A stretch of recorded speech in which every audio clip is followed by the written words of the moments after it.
warahmatullahi wabarakatuh. Hai anak-anak, bagaimana kabar kalian hari ini? Semoga kalian senantiasa diberi kesehatan dan selalu bersemangat belajar dari rumah. Pada video kali ini, Ibu akan menyampaikan materi kelas 5, tema 8, subtema 3, pembelajaran 3 dan 4. Nah anak-anak, sebelum kita memulai pembelajaran pada hari ini, sebaiknya kita berdoa menurut kepercayaan kita masing-masing. Berdoa dimulai. Berdoa selesai. Tujuan pembelajaran kita pada hari ini yaitu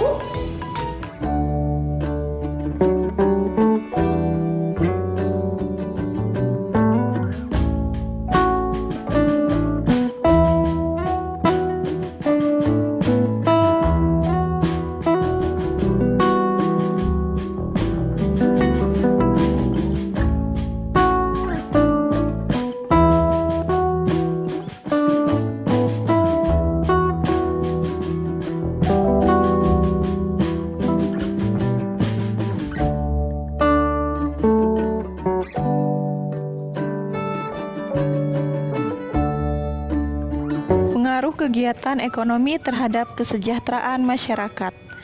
Dalam kehidupan sehari-hari, kita tidak lepas dari kegiatan ekonomi. Apa sajakah kegiatan ekonomi yang dilakukan sehari-hari? Kegiatan ekonomi meliputi kegiatan produksi, distribusi, dan konsumsi. Ketiga kegiatan ekonomi ini saling berkaitan satu sama lain. Satu kegiatan ekonomi terhambat akan mengganggu kegiatan ekonomi lainnya. Kegiatan ekonomi merupakan kegiatan seseorang, suatu perusahaan, atau suatu masyarakat untuk memproduksi barang dan jasa maupun mengkonsumsi barang dan jasa tersebut.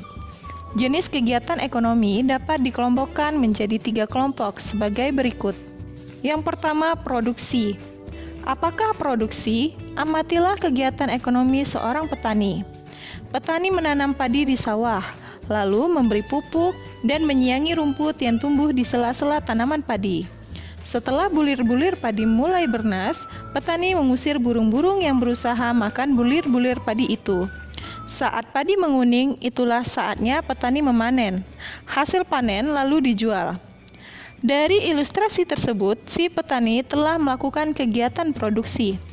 Jadi, produksi adalah kegiatan yang dikerjakan untuk menambah nilai guna suatu benda atau menciptakan benda baru sehingga lebih bermanfaat dalam memenuhi kebutuhannya.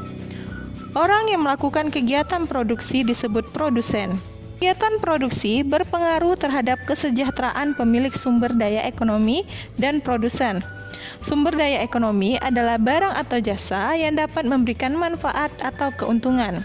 Sumber daya ekonomi dapat berasal dari sumber daya alam atau sumber daya manusia. Sumber daya ekonomi dapat diolah menjadi modal dasar pembangunan. Bagi pemilik sumber daya ekonomi, adanya proses produksi memungkinkan memperoleh balas jasa. Balas jasa ini berupa sewa, bunga modal, atau gaji. Dengan balas jasa ini, pemilik sumber daya ekonomi dapat memenuhi kebutuhan hidup. Bagi produsen, adanya proses produksi menyebabkan produsen memperoleh keuntungan. Selanjutnya, keuntungan tersebut digunakan untuk menjaga kelangsungan usaha dan memenuhi kebutuhan hidup. Ini dilakukan dalam upaya mencapai kemakmuran hidup. Proses produksi. Proses produksi merupakan suatu kegiatan yang menggunakan beberapa faktor atau menggabungkan produksi yang ada guna untuk menciptakan suatu produk, baik itu barang maupun jasa yang memiliki manfaat bagi konsumen. Tujuan proses produksi antara lain sebagai berikut. Yang pertama, menjaga keberlangsungan hidup suatu perusahaan. Yang kedua, memberikan nilai tambah terhadap suatu produk. Ketiga, mendapat keuntungan sehingga akan tercapai tingkat kemakmuran yang diinginkan. Keempat, mengganti sebuah produk yang rusak, kadaluarsa, atau telah habis. Produksi dapat dikelompokkan menjadi beberapa bidang, yaitu sebagai berikut. Yang pertama, bidang ekstraktif, yaitu produksi yang memungut langsung hasil yang disediakan alam tanpa melakukan pengolahan lebih lanjut, misalnya pertambangan, penangkapan ikan, dan lain-lain. Kedua, bidang agraris, yaitu produksi yang mengolah alam untuk memelihara tanaman dan hewan, misalnya pertanian, perkebunan, peternakan, dan lain-lain. Ketiga, bidang industri, yaitu produksi yang mengolah sebagai berikut. A. Bahan mentah menjadi barang jadi, contohnya kedelai diolah menjadi tempe. B. Bahan mentah menjadi barang setengah jadi, contohnya kapas diolah menjadi benang pintalan. C. Bahan setengah jadi menjadi barang jadi setengah jadi, contohnya pintalan benang diolah menjadi kain. D. Bahan setengah jadi menjadi barang jadi, contohnya kain diolah menjadi pakaian pariwisata yang termasuk bidang produk industri, karena mengolah objek wisata alam untuk mendatangkan wisatawan sehingga diperoleh pendapatan. Keempat, bidang perdagangan, yaitu produksi yang mengumpulkan dan menjual kembali hasil produksi kepada yang memerlukan untuk memperoleh keuntungan, misalnya toko, supermarket, kios, dan lain-lain. Kelima, bidang jasa, yaitu produksi yang membantu dan memperlancar proses produksi tanpa ikut membuang barang itu sendiri. Jadi, produksi jasa tidak menghasilkan barang, melainkan hanya menghasilkan jasa. Contohnya, perbankan, angkutan, asuransi, dan lain-lain. Kedua, distribusi. Setiap hari kamu makan dan mengenakan pakaian. Bahan makanan tersebut dihasilkan di suatu tempat tertentu. Pakaian juga diproduksi di tempat tertentu lainnya. Untuk mendatangkan bahan makanan dan pakaian diperlukan kegiatan penyaluran. Kegiatan inilah yang disebut distribusi. Jadi, distribusi adalah kegiatan menyalurkan hasil produksi dari produsen ke konsumen. Orang yang melakukan kegiatan ini disebut distributor. Kelancaran distribusi barang membutuhkan sarana transportasi dan jalan yang memadai. Tujuannya agar hasil produksi dapat segera sampai kepada konsumen dengan cepat dan tepat sehingga kebutuhan konsumen segera terpenuhi. Ketiga, konsumsi. Perhatikan aktivitas teman sekolah ketika waktu istirahat. Ada yang jajan di kantin, ada pula yang makan bekal dari rumah. Jajan di kantin dan makan bekal termasuk kegiatan konsumsi. Konsumsi adalah kegiatan manusia mengurangi atau menghabiskan nilai guna suatu barang atau jasa untuk memenuhi kebutuhan. Orang yang melakukan kegiatan konsumsi disebut konsumen. Untuk mengonsumsi barang atau jasa, masyarakat mengeluarkan pengorbanan tertentu. Pengorbanan dapat berupa uang atau waktu. Pengaruh kegiatan ekonomi. Kegiatan ekonomi merupakan sebuah kegiatan yang dilakukan oleh manusia dengan sebuah tujuan agar bisa mendapatkan sebuah barang atau jasa. Tujuan kegiatan ekonomi adalah untuk memenuhi kebutuhan manusia dalam hidupnya, terutama kebutuhan primer. Berikut manfaat dari kegiatan ekonomi. Yang pertama, melancarkan kegiatan perekonomian suatu daerah atau negara. Kedua, tersedia banyak lapangan pekerjaan untuk para pengangguran dan usia bekerja yang ingin bekerja. Ketiga, meningkatkan kesejahteraan masyarakat. Keempat, kebutuhan dan keinginan masyarakat terpenuhi dan mencukupi karena mereka mempunyai penghasilan. Sikap kita terhadap keberagaman pekerjaan. Terkait dengan perubahan, pekerjaan pun mulai banyak yang berubah. Kita harus menyikapi dengan hal yang positif. Sikap atau attitude merupakan pernyataan evaluatif baik yang menyenangkan maupun tidak menyenangkan terhadap objek, individu, atau peristiwa. Hal ini mencerminkan bagaimana perasaan seseorang tentang sesuatu. Sikap adalah cara bertindak tersebut cenderung positif dan negatif. Keberagaman pekerjaan merupakan hal umum yang terjadi di lingkungan masyarakat sekitar kita.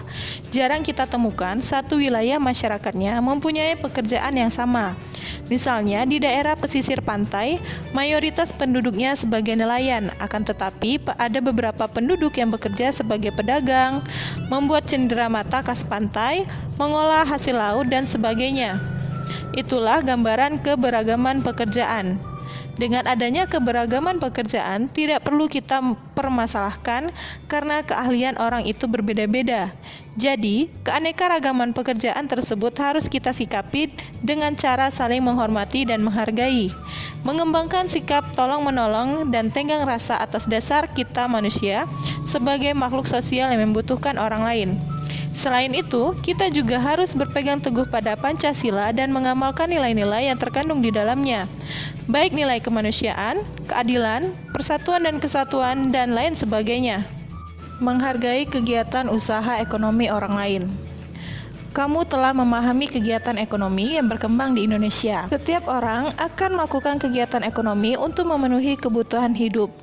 Ada yang menjadi petani, penjahit, pedagang, nelayan, pegawai swasta, pegawai negeri, tenaga medis, pengusaha, dan lainnya. Kegiatan ekonomi yang dilakukan setiap orang melibatkan orang lain.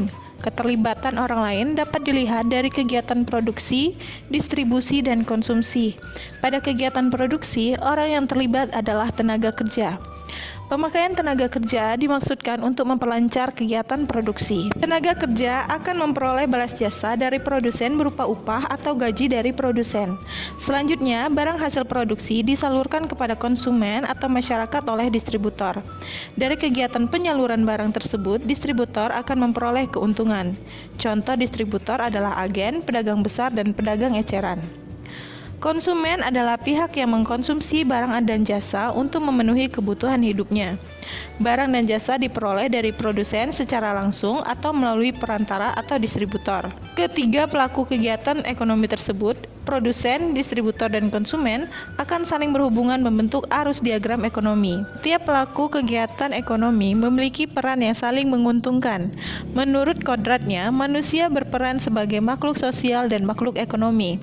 Sebagai makhluk sosial, manusia akan berhubungan atau berinteraksi dengan manusia lain. Sebagai makhluk ekonomi, manusia akan melakukan kegiatan ekonomi untuk memenuhi kebutuhan hidupnya. Dalam kehidupan sehari-hari, baik sebagai makhluk sosial maupun makhluk ekonomi, manusia hendaknya memiliki etika moral. Dengan etika moral, manusia dapat menghargai setiap kegiatan ekonomi yang dilakukan oleh orang lain. Amatilah pakaian yang kamu kenakan. Bagaimana proses produksi pakaian? Untuk menghasilkan pakaian dibutuhkan waktu yang lama. Pada mulanya, produsen pakaian membutuhkan bahan baku kain dan benang. Kain dapat diperoleh dari perusahaan pemintalan benang. Bahan baku benang berupa kapas yang dihasilkan dari perkebunan tanaman kapas. Untuk menjadi benang, kapas dipintal terlebih dahulu. Benang ditenun di pabrik tenun hingga menjadi kain. Selanjutnya, kain dapat dibuat pakaian oleh penjahit. Itulah proses panjang produksi pakaian. Kamu sudah mengetahui bahwa banyak pihak terlibat dalam proses produksi pakaian. Ada petani tanaman kapas, pekerja pemintalan, penenun kain, penjahit, dan pengusaha garmen. Setiap pelaku dalam proses produksi pakaian itu mempunyai peran penting. Begitu pula dalam proses produksi benda lain. Oleh karena itu, hendaknya kita perlu menghargai kegiatan usaha ekonomi orang lain. Bagaimana kita menghargai kegiatan usaha ekonomi orang lain? Cara menghargai kegiatan usaha ekonomi dapat dilakukan sebagai berikut. Yang pertama, menumbuhkan persaingan usaha yang sehat dalam kegiatan perekonomian. Kedua, menghormati usaha ekonomi orang lain dengan tidak iri atas keberhasilannya. Ketiga, menjunjung tinggi setiap jenis pekerjaan yang dilakukan orang lain. Keempat, meneladani keberhasilan orang lain dengan meniru sikap positif orang tersebut. Kelima, tidak menghina orang karena pekerjaannya. Keenam, tidak mengganggu usaha orang lain. Demikian materi yang dapat Ibu sampaikan pada video kali ini. Semoga ilmunya bermanfaat. Akhir kata, wassalamualaikum warahmatullahi wabarakatuh.